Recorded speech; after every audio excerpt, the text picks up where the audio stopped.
सूर्य, जिसे हम सिर्फ दिन और रात का जनक मानते हैं, आज से 4.5 बिलियन साल पहले उसने स्वर मंडल के सभी ग्रहों को जन्म दिया था। और सूर्य न होता तो स्वर मंडल का नामो निशान न होता। इसीलिए ही सूर्य को स्वर मंडल का पिता माना जाता है। सूर्य हमारी धरती और हमारे जीवन के लिए कितना महत्वपूर्ण है, उस बात का अंदाजा आप इसी से लगा सकते हैं कि आज से 5 बिलियन साल बाद जब सूरज के अंदर मौजूद हाइड्रोजन खत्म हो जाएगा और वो स्टार डेथ फेज में आ जाएगा, यानी चमकना बंद कर देगा, तो कुछ ही समय में पूरा सोलर सिस्टम तबाह हो जाएगा और कुछ ही समय में पृथ्वी पर जीवन का खात्मा हो जाएगा। इस कड़वे सच से वाकिफ होने के बाद नासा और इसरो ने सूरज के बारे में ज्यादा जानने का बीड़ा उठाया और इस वक्त जहां नासा के पार्कर सोलर प्रोब ने सूर्य को छू लिया है, वहीं इसरो के आदित्य L1 भी सूर्य की तरफ रवाना हो चुका है। और आज हम आपको सूर्य से जुड़े कुछ रोंगटे खड़े कर देने वाले रहस्य से लेकर नासा के सोलर प्रोब की उपलब्धि और इसरो के आदित्य L1 की खासियत के बारे में बता रहे हैं, तो इस वीडियो को पूरा जरूर देखिएगा।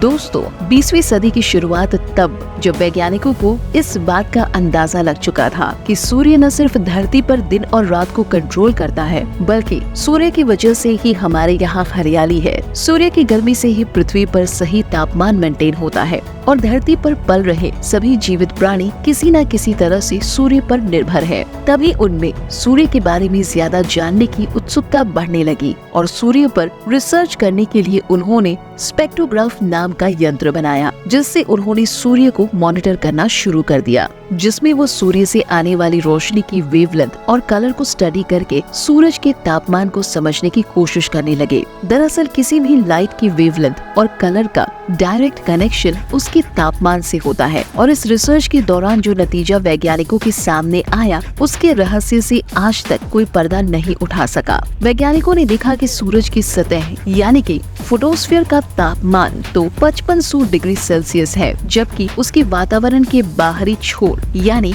कोरोना का तापमान 1.5 मिलियन डिग्री सेल्सियस तक पहुंच जाता है, जो कि सतह के तापमान से 200 गुना से भी ज्यादा है। ये ठीक वैसा ही है कि आग से दूर जाने पर हमें ज्यादा गर्मी महसूस हो, जो कि आम दुनिया में तो मुमकिन नहीं है, लेकिन सूर्य ऐसी हरकत कर रहा है। और इस अजीब फेनोमेना को समझने के लिए वैज्ञानिक पिछले 100 सालों से कोशिश कर रहे हैं। लेकिन दोस्तों, ये सूर्य का इकलौता रहस्य नहीं है। जैसा कि आप जानते हैं कि सूर्य पर कोई सरफेस नहीं है, बल्कि वो आग, गैस और बादलों का एक गोला है और उसके सेंटर में हमेशा न्यूक्लियर फ्यूजन की प्रोसेस होती रहती है, जिस वजह से सूर्य इतना ज्यादा हीट और लाइट प्रोड्यूस करता है। लेकिन इसी प्रोसेस और सूर्य के वातावरण से बचने वाले इलेक्ट्रॉन्स और प्रोटॉन्स की उथल पुथल, शोर, तूफान और तेज हवाओं की वजह से सूर्य इतनी तेजी से आवाज करता है कि इंसानी कान तो उसकी आवाज को 1 सेकंड सुनते ही फट जाएगा। इसके अलावा सूर्य सिर्फ रोशनी और ऊर्जा ही नहीं, बल्कि अल्ट्रावायलेट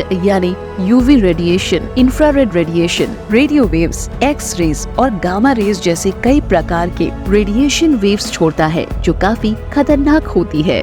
वहीं सूरज के वातावरण में हमेशा इलेक्ट्रॉन्स और प्रोटॉन्स का भारी जत्था यहाँ से वहाँ घूमते रहता है, जिसे सोलर विंड कहा जाता है। सूरज इस सोलर विंड को अपने एटमॉस्फेयर के आउटर लेयर यानी कोरोना तक पकड़ कर रखता है, यानी कोरोना इन सोलर विंड की सीमा है। लेकिन जैसे कुछ बच्चे जैसे अपने पेरेंट्स की कंट्रोल में नहीं रहते, ठीक वैसे ही कई बार सोलर विंड इतनी बड़ी हो जाती है कि कोरोना की लेयर को तोड़कर पूरे स्वर मंडल में फैल जाती है। इसके अलावा जब सोलर विंड के साथ सूर्य की सतह से निकलने वाली बिखरी हुई मैग्नेटिक फील्ड मिल जाती है, तो कोरोना के लिए भी इसे रोकना आसान नहीं होता और वो इस जत्थे को बाहर फेंक देता है, जिसे कोरोनल मास इजेक्शन कहा जाता है। और ये बात जान के आपके रोंगटे खड़े हो जाएंगे कि इतना खतरनाक होता है कि अगर अंतरिक्ष में आपके स्पेसक्राफ्ट से टकरा जाए तो उसे पल भर में नष्ट करना इसके लिए चुटकियों का खेल है। अब यहाँ तो हमने आपको सूरज से जुड़ी इन इंफॉर्मेशन को काफी आसान भाषा में समझा दिया, लेकिन असल में इनके होने के पीछे के रहस्य का पता लगाना उतना ही मुश्किल है जितना सूरज के पास जाना, क्योंकि ऐसा करने के लिए हमें एक ऐसा प्रोब बनाना पड़ेगा जो सूर्य के कोरोना लेयर में जाकर जायजा ले और देखे कि वहाँ क्या चल रहा है। मगर जाहिर है कि ये काम उतना भी आसान नहीं था, क्योंकि जहाँ आयरन का मेल्टिंग टेम्परेचर 1500 डिग्री है, जबकि दुनिया के सबसे सख्त मेटल टंगस्टन का मेल्टिंग टेम्परेचर 3422 डिग्री है। यानी सूरज के पास जाते हुए ही ये मेटल पलक झपकते ही पिघल जाएगा। ऐसे में 20वीं सदी की शुरुआत में ऐसा करने के बारे में सोचना भी मूर्खता थी। मगर दोस्तों, 1958 में अमेरिकन स्पेस एजेंसी नासा की शुरुआत हुई, जिन्होंने न सिर्फ ऐसा करने के बारे में सोचा, बल्कि 60 सालों की मेहनत के बाद ऐसा सोलर प्रोब बना डाला जिसने न सिर्फ सूरज की सतह को छुआ, बल्कि उसकी आवाज को कैप्चर किया। जी हाँ, हम बात कर रहे हैं नासा के पार्कर सोलर प्रोब की, जिसे सूरज के कोरोना में घुसकर स्टडी करने के लिए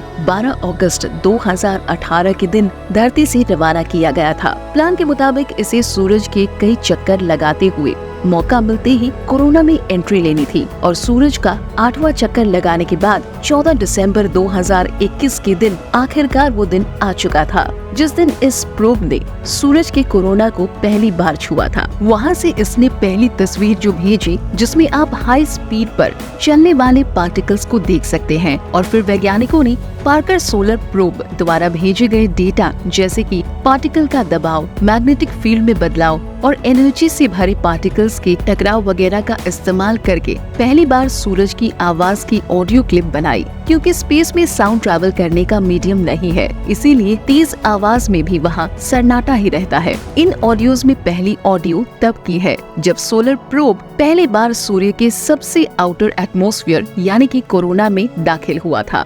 तभी वातावरण में मौजूद गैस के दबाव में परिवर्तन होने की वजह से ऐसी आवाज आ रही थी।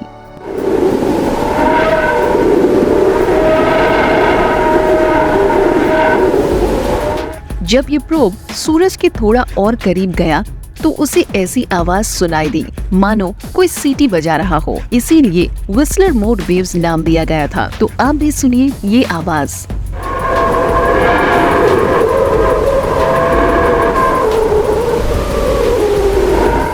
इसी तरह पार्कर सोलर प्रोब ने सूरज की 6 अलग अलग आवाजें रिकॉर्ड की थी, जिन्हें सुनने और उनके एक्सप्लेनेशन के लिए आप डिस्क्रिप्शन में दी गई लिंक से हमारे उस वीडियो को देख सकते हैं। फिलहाल इससे भी इंटरेस्टिंग यानी कि ये बात करते हैं कि आखिर पार्कर सोलर प्रोब ने 1 मिलियन डिग्री सेल्सियस से भी ज्यादा गर्मी का सामना कैसे किया। तो इसके एक साइड में एक ऐसी बड़ी व्हाइट शीट लगाई हुई थी जो सूरज से आने वाली हीट को रिफ्लेक्ट कर देती है और पीछे मौजूद सभी इक्विपमेंट्स को ठंडा रखती है। इस शील्ड का बाहरी हिस्सा कार्बन नाम के एक एलिमेंट से बना हुआ है, जबकि इसका अंदरूनी हिस्सा कार्बन फोम से बना हुआ है।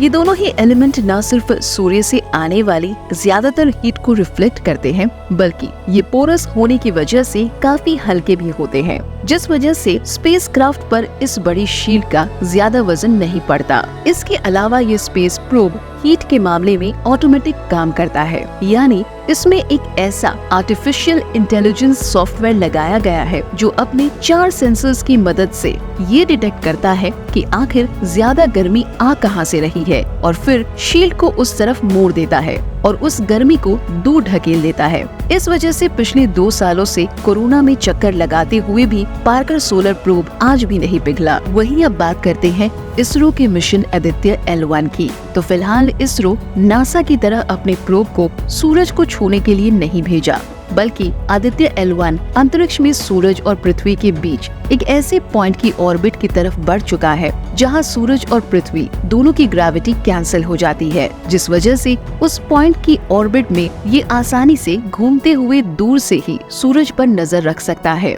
इस पॉइंट का नाम है लैग्रेंज पॉइंट 1, जो कि पृथ्वी और सूरज के 15 किलोमीटर डिस्टेंस का 1% यानी पृथ्वी से 15 लाख किलोमीटर दूर है। आपको बता दें कि नासा के बाद इसरो ही एक ऐसा स्पेस एजेंसी है जो अपने स्पेसक्राफ्ट को इतना दूर भेजकर सूरज की स्टडी करने वाला है। हालांकि इस वक्त यानी कि नवंबर की शुरुआत में आदित्य L1 अपनी मंजिल की तरफ जाने वाले लंबे गैलेक्टिक हाईवे पर तेजी से आगे बढ़ रहा है, लेकिन इस महीने के अंत या दिसंबर की शुरुआत में ही ये अपने मंजिल तक पहुंच पाएगा, जहां से ये अगले 5 सालों तक सूरज की स्टडी करता रहेगा। और वीडियो के शुरुआत में हमने आपको सूरज के जिन फेनोमेनन्स के बारे में बताया था, जैसे कि सूरज के तापमान में बदलाव, solar wind, coronal mass ejection और अंतरिक्ष में घूम रहे ग्रहों और उपग्रहों पर इन घटनाओं के असर के बारे में डिटेल में स्टडी करेंगे।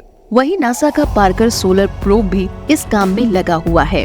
ऐसे में हम उम्मीद करते हैं कि अगले कुछ सालों में आदित्य L1 और पार्कर सोलर प्रोब मिलकर सूरज के इन अनसुलझे रहस्यों से पर्दा उठाने में कामयाब हो जाएंगे और इतिहास के पन्नों में अपना नाम सुनहरे अक्षरों में लिखवा देंगे। तो दोस्तों, क्या भविष्य में नासा के साथ इसरो भी स्पेस पर राज कर पाएगा? अगर हाँ, तो इसरो को ये मुकाम हासिल करने में कितने साल लगेंगे? इस बारे में अपनी राय हमें कमेंट करके जरूर बताएं। और वीडियो पसंद आया हो तो जल्दी से लाइक करें और शेयर भी कर दीजिए। साथियों, इस वीडियो का लाइक टारगेट है पूरे 11,000 लाइक्स का, तो जल्दी से लाइक कीजिए। और स्पेस से जुड़ी ऐसे ही अमेजिंग वीडियोस देखने के लिए हमारे चैनल को सब्सक्राइब करें और फेसबुक पेज को फॉलो भी कर दीजिए। धन्यवाद।